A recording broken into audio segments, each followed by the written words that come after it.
Have you ever like turned down like a gig like nah, it's not for me? You know what? To be honest, like if I turn down a gig, it has to do with two things.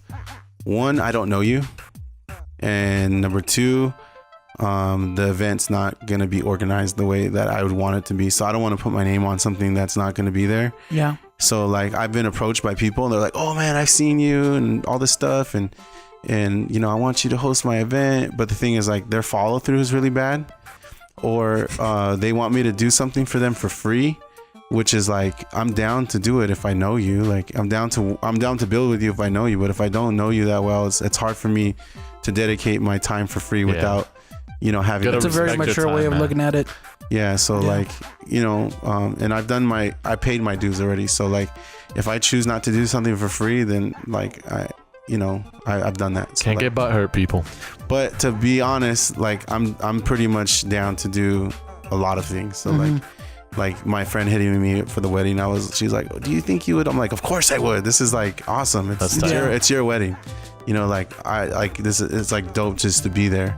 You know, like my friend B-Boy Steve, he does ninja karaoke every first Friday. And he's like, I saw that he needed help, and I'm like, bro, if you need help, I got you. And he's like, well, I can't pay. I'm like, well, you know, give me a karaoke room and we're cool. And he's like, all right, then I got you. So I was able to host his event, and it's like one of the most successful first Friday parties that happens. So like, hype. and Zappos jumped on it and gave like $1,000 gift card after the second one. So like people just love it. Yeah. Damn. And it's free.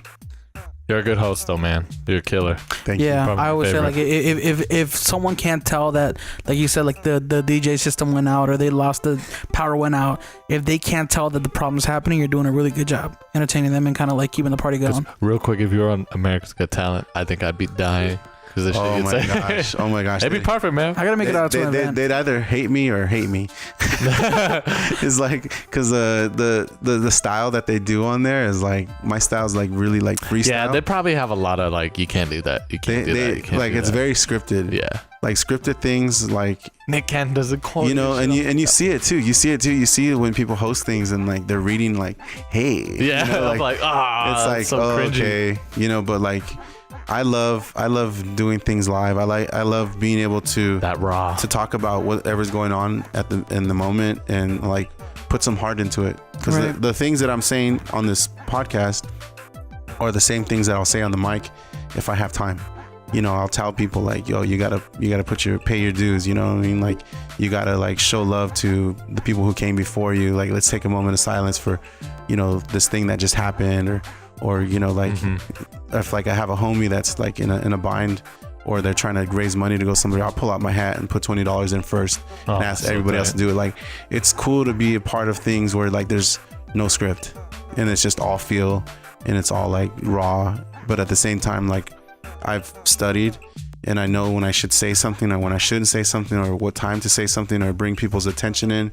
So like my timing is really good. My jokes aren't always good, but like the ones that are good make you forget about the bad ones.